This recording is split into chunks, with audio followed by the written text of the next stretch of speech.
Don was. I'm at Amoeba Records, and it feels like heaven in here, man. I'm going to take my next vacation. You got a room upstairs? I'll take it. And this is what's in my bag. We are the Midnight Marauders. Oh, we are the Midnight Marauders. They sing your orders. This just caught my eye, man. This was so iconic when I was a little kid. When this came out in 1962. Lord, I'm 500 miles from my home. What you have to remember is that in 1962, this was like alternative music. There's a whole generation of musicians who started by imitating Peter, Paul, and Mary. My first band, which was called the Saturns, was all we did was like 500 miles and If I Had a Hammer, and this was our repertoire here. Our first gig, we played at a hootenanny for my elementary school. We were in 6th grade. The headliner was a guy named Maury Last, who was a local folk singer in Detroit. And second on the bill, it says Chuck Mitchell and wife. I still have the handbill. And the wife was Joni Mitchell. What? Yeah, who was like kind of just hanging around Detroit. She was probably 17 or 18 at the time. And so that was my first gig, was opening for Joni Mitchell. I got to meet Paul Stuckey. Peter, Paul, and Mary were inducted into the Roots Music Hall of Fame in Boston. And I presented him with the award. And I went up to him before the thing and I said, you know, I wouldn't be here today if it wasn't for you. You were like the coolest. And I thought, that's probably something he needs to hear. Probably people don't say that to him enough. And he knew it. It was like every musician comes up to him and said, yeah, right. But it was good to have that moment. If I had my way, I would tear this building down. This one, I didn't know was a record, but I was the music director for this. This was a show at the Hollywood Bowl for Willie Nelson's 90th birthday. So pick up the tempo just a little and hang on home. It was loaded with incredible moments, from playing Stardust with Willie and Booker T playing his part on the organ. My Stardust melody, the memory of love's refrain. To having, Keith Richards and George Strait singing with him. All the men around it say they could have had him any day. But the most memorable moment of the thing is actually something that wasn't musical. Billy Strings, who leads off this album doing his song California Sober, which was a duet he cut with Willie. I can't stay out and party like I did back in the day, so I'm California sober, as they say. He showed up to play it with an old Martin guitar that used to belong to Jody Payne, who was the guitar player in Willie's band for years. He's passed away. Mickey Raphael was playing harp. He's an old friend of mine, and we were standing next to each other. And when Billy walked in with that guitar, I could see he got choked up because he recognized Jody's guitar, and they played together for decades. Billy Strings explained that he bought Jody's guitar, knew he was buying it. So Mickey said, hang on a second. And he went into his harmonica bag and he pulled out something. I thought, man, that's weird. That's not the Mickey I know, because it looked like a little vial of cocaine. But it was actually a little vial of Jody Payne's ashes that he takes out on stage with him every night so that Jody's still on stage. And he took a little bit of it out and he put it back in, getting choked up telling you the story, put it back in Billy's guitar. So now Jody's reunited with the guitar and in the hands of a great player like Billy Strings. What a wonderful musician. So we walked over there and he literally sprinkled his ashes in there and it stuck. You can see him right there. Wow. See that? I mean, it's literally stuck to the back. Yeah, that's Jody, man. This is Frank Sinatra. This is Sinatra. Fairy tales can come true. It can happen to you if you're young at heart. So I was recording right over here in Hollywood well, it's called a bunch of different things now, back to being United Studio B with Willie and a really great band. We were set up in a circle, cutting things. And about 3 o'clock in the afternoon, he said, man, I got to leave early today. I said, are you going to leave this band? Why? He said, I'm opening for Frank Sinatra, and it's Frank Sinatra's last gig, and everybody knows it but Frank Sinatra. So Kenny Aronoff and I were standing there, and we said, oh man, who's playing? He said, well, it's just going to be me and Mickey. I said, well, let us be your band. So he did. So we all jumped in a car, and we drove to Palm Springs because it was the Barbara Sinatra Celebrity Pro-Am golf tournament. So we played our opening set, and then I knew Frank Sinatra Jr., who was conducting for his dad that night, because he sang on a Was Not Was record, and we became pretty friendly. He was come over to the house a few times, and we did David Letterman show together. And so. But wedding vows in Vegas aren't meant to last for ages. You gotta be courageous to play the odds that love will win. He said, this is a historic night. This is Pop's last gig. Right? So he sat Kenny and I right on the side of the stage. And this is a ballroom in a hotel. This is not like the Forum or anything, right? We were like 5 feet from Frank Sinatra. And he came out, and you know, his voice was rough, man. You know, he was old at that point. But it didn't matter, because I have never seen so much charisma in a human being in my life, man. This guy just lit up this ballroom, and he broke into the thing, and even though he didn't necessarily have the chops, he still had all the character and all the personality, and he broke into I Got the World on a String. I've got the world on a string, sitting on a rainbow. He's right here, man. And then he sang about 5 or 6 songs. He walked off stage, and then he never sang again in public. If you can't forget, don't you worry about me. Your stories are incredible. Oh, good. We're 3 All right. records in. Now, you know I'm the president of Blue Note Records, but this is, I think, the crown jewel of the entire catalog. Speak No Evil by Wayne Shorter.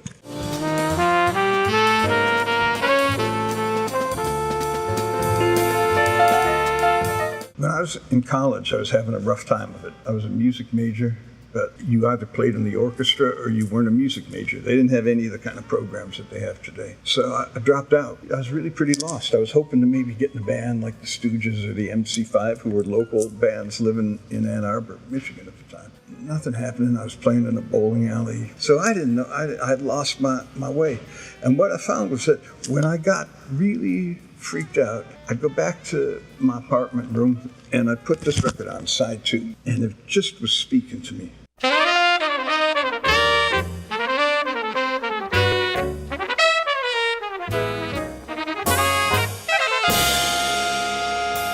Elvin Jones playing drums, Detroit guy, and he just had a little more energy than maybe he was rambunctious, but he was the jazz equivalent of the MC5, really, right?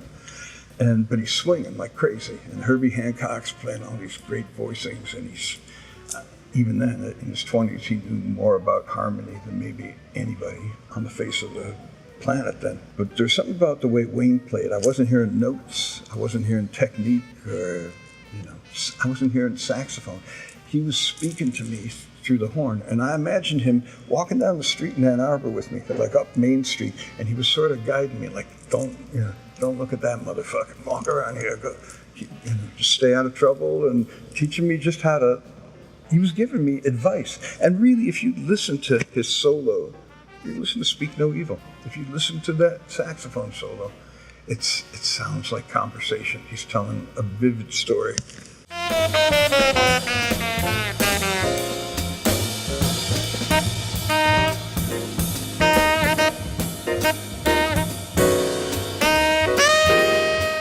By the end of the side, I remembered what my hopes and dreams were and who I was trying to be, and this music got me aligned and back on track.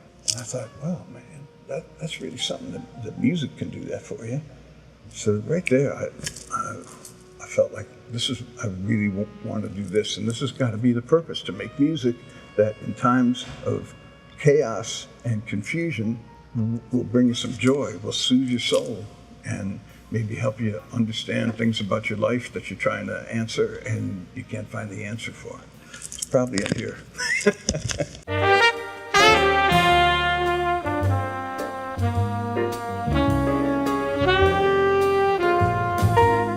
So this is television. Prove it to the facts. What it reminds me of is my band Was Not Was got signed to a company called Phonogram Records, which would now be part of Universal. It's a British company, and the A&R guy there was just one of the great A&R men ever. And in the year before we got signed, his A&R department had Brothers in Arms by Dire Straits, Pyromania by Def Leppard, and I think Tears for Fears songs from the Big Room or Big Chair. Right? That's like 90 million records coming from one A&R department. So he had carte blanche to do anything. But he decided what he was going to do was sign the 3 most difficult artists to have hit records with and get hits with each of them. So he signed Tom Verlaine from television. He signed Dave Thomas from Pere Ubu out of Cleveland. And he signed Was Not Was out of Detroit. And he was determined to get hit records for all of us. And he did. We all got onto the British charts.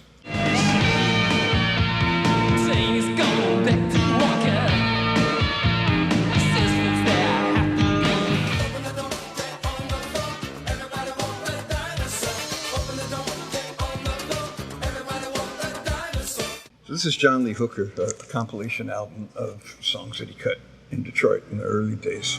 I woke up this morning, yes. God knows things wasn't going on right. If you really want to know the roots of Detroit music, I think it lies with John Lee Hooker, because he's incredibly raw, brutally honest, does not filter anything, and the music is utterly without pretension or affectation. It's just soulful and swings like crazy. And that's kind of at the core of Detroit music, whether that's the rock and roll that came after him with Mitch Ryder, or the MC5, or the Stooges, or Jack White. All of them have a strong R&B groove underpinning. Or the jazz, Donald Byrd, Joe Henderson, people like that, man, they could dig in there. And they all grooved. And the R&B, of course, Motown and Fortune Records. I think John Lee Hooker's at the root of everything. I think it has to do with Detroit being a one-industry town. So everybody in that city, at least at that time, was in the same boat economically. There was no point in putting on any airs for anybody, because you were only as good as the auto sales were that quarter. And then if they laid off workers, not only would the workers lose their jobs, but they move away with their families. And our parents were both teachers. Teachers would get laid off. Waitresses would get laid off. Stores would close. So when you grow up in the middle of that, there's not a whole lot of point in like leasing a Mercedes to impress your friends, because everybody knows. So you get an incredibly honest population, and that's reflected in the music. And this is the guy. You know I'm going to the welfare. Lord, Lord. And she can't hear me song. So is he.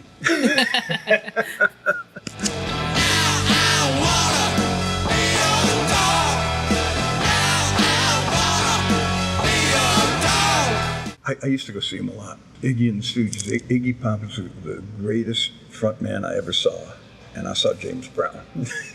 And I saw Mick Jagger, who's, both of them are awesome. And I saw Frank Sinatra. But Iggy just was like the most captivating figure I've ever seen on stage. Oh, baby, we like your lips. Baby, we love your hands. He's an exponent of the Detroit thing. And really, if you break down the Stooges, if you just listen to like bass and drums, it's an R&B band. Those are slowed down, but They're just deep funk grooves, really, that they're playing with a whole lot of energy on top of it. Nothing left behind, just a pair of glassy eyes. You know, I finally got to meet him, got to produce him. I made two records with Iggy, and I was really shocked, you know, because I went to dinner with him. This is probably 1989. And I knew all the stories, and I'd seen him on stage. And then he's talking about art and quoting all these books. He's incredibly well-read and well-versed in all kinds of things and well-spoken. But also probably everything you heard about him is based in some truth. There's nobody like him.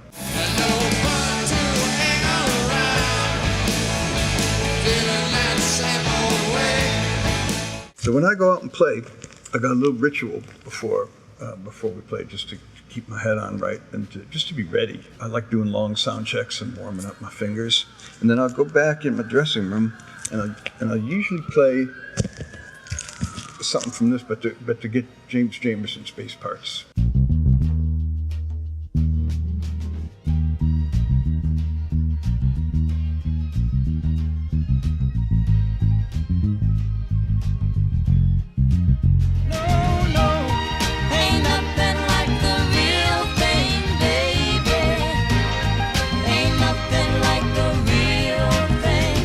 I don't know that there are better vocals that anyone's ever recorded anywhere. Don't you take your love, don't take it away from me. 'Cause if you leave, you might as well take the air I breathe. It's a very Detroit thing. You can hear that it's regional music. You can tell that it's not cut in New York or LA. But there's nothing like James Jamerson, most incredible bass player ever. It's kind of like Robert Johnson. He would play melodically. He would hold down the low end. He'd find such interesting inversions. If it was an E, he'd be hitting that B and doing octave things off of that. And he's a percussionist. You were like three. It was like you got three band members for the price of one with James. Like sweet morning dew, I took one look at you, and it was plain to see you were my destiny. I've been looking around for this. Billy Ocean.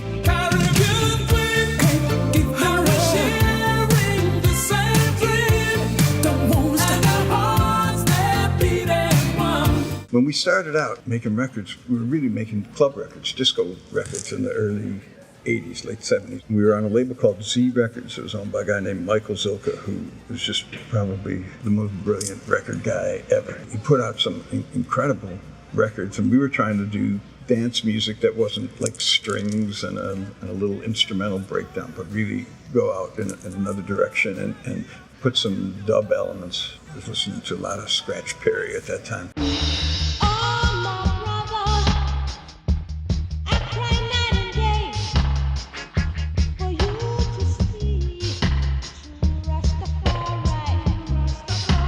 When Z put out our first record, the club promotion person, Debbie Caponetta, she took us to Paradise Garage, and I used to be able to go up and sit in Larry Levan's booth. Frankie Crocker would be in there, Mick Jagger, who I didn't know at the time, was in there one time.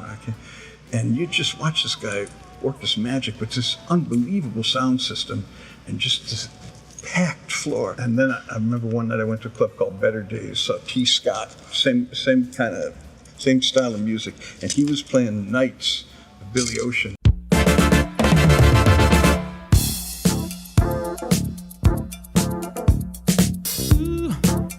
I'm on fire. The chorus starts on the 2 instead of on the 1, and that little extra beat that stays open from the 2/4 bar before, it throws everybody off, but not for too long. It brings you right back down, and it's just the greatest thing when that chorus kicks in. So now I've got it. One of them nights you feel like getting down. Finally, Neil Diamond. These are his old records. I'm talking about Kentucky woman. She gets to know you. She going to own you. Kentucky woman. Neil Diamond's the only artist I ever called up and asked to produce It seems a little unsavory to hustle yourself like that, but I couldn't resist in the case of Neil Diamond. But I also can't believe the phone call, which I'm highly embarrassed of to this day. Although I understand you have to have that kind of nerve if you're going to be a young, up-and-coming producer. You got to actually believe that you know what you're talking about. It gets harder as you get older when you realize nobody knows anything, including you. So I called up Neil Diamond, and he was very gracious. He got on the call. I just cold called him. I didn't know him. And this is what I said to him. And I'm sorry, Neil. I've apologized many times subsequently. I said, I think you're a rock and roll artist, and you've lost your way, and I know how to get it back on track. Can you imagine the nerve of saying that to Neil Diamond? And Neil Diamond paused, and he said, Don, I don't know what the fuck you're talking about, but if you want to make a record together, I'd love to. You showed what a little bit of love can do. You opened my eyes and a light came through. I think people would have their minds blown to know Neil Diamond. He's a really cool guy. He's smart and funny and a little dark, which you don't expect, and was riding around LA on a motorcycle at the time. I've ended up working on 3 of his albums. What I was trying to tell him was to get back to this. And what I thought was essential was him playing rhythm guitar on the acoustic guitar. I thought that was missing. Now he was doing all these things with synthesizers and Fender Rhodes, real lush sounding. I thought, man, it's got to have you playing guitar. So will you come in and play guitar on it? So he did, play guitar and sang. I think I had Richard Thompson on guitar, Kenny Aronoff on drums. I think Hutch, Bonnie's bass player, was playing bass. Larry Neckel, who played Bridge Over Troubled Waters, was on piano, and Ben Montench was on organ, and Neil singing and playing. So these are all people who had hundreds of years of experience making records. And the minute his voice and guitar came through the headphones, everyone turned into like giddy kids because he was so iconic and so charismatic, his voice. But these are still great records, and I can't wait to hear the vinyl of it. Red, red wine, stay close to me.